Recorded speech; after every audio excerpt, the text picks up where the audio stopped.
Welcome to the Deep Dive. Today, we are taking a bit of a detour from our usual topics. Right. We're going deep into the core insights from sources on Albert Hadi's novel, Rituals of Belonging. The sources really emphasize that people on this journey carry so much more than what fits in a suitcase. They're carrying their histories. Entire histories. We tend to focus on the physical dangers, the borders, the crossings, but the novel forces us to look at the intangible things.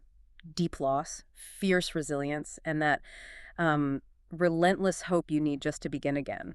Can we talk about that loss for a second? The critique we saw mentioned, we need to expand on the nature of that loss. Okay. It's easy to just say they lost their homes, but what does that really mean here? It's about losing context for your life. Imagine you're a respected engineer, a teacher, a skilled artisan.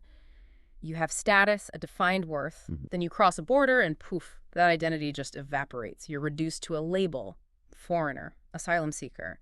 The novel shows this profound internal, hemorrhaging that happens when you lose your language, your culture.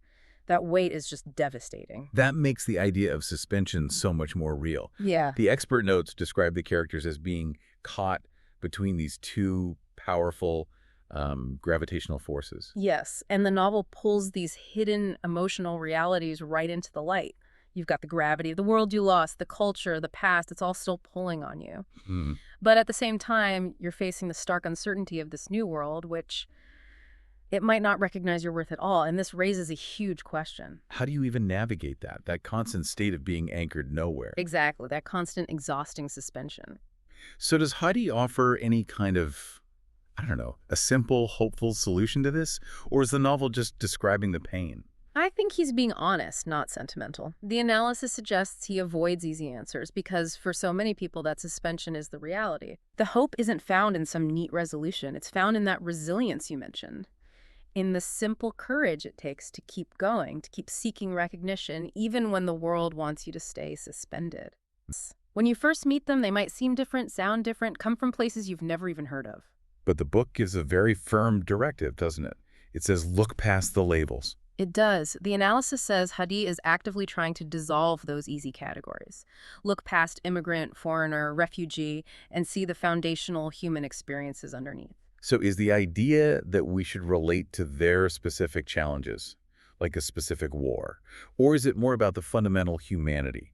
How does it bridge that gap for someone who hasn't lived that? It bridges the gap by focusing on the rawest common denominators. Once you strip away the labels, you just see men, women, children. But their journeys have been shaped by acute challenges, not inconvenience, but real scarcity, hunger, war, violence. The book doesn't ask you to understand the geopolitics. It asks you to understand fear, the need for safety.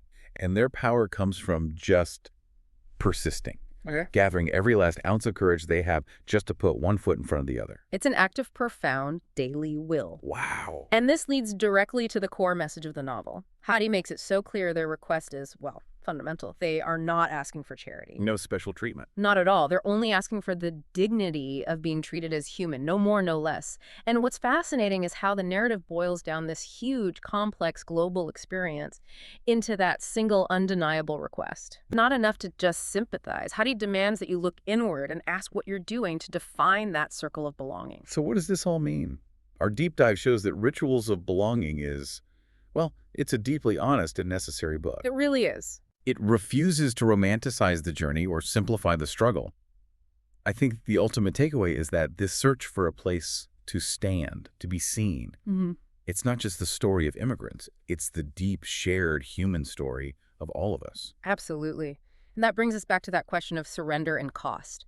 If the cost of acceptance for an individual is giving up their entire self, we have to ask a final question. Okay. What is the true hidden cost to the community that demanded that surrender in the first place? What irreplaceable richness or perspective do we all lose when we demand uniformity instead of just welcoming messy, essential humanity? That's the thought I want to leave you with, the hidden price of our conditions.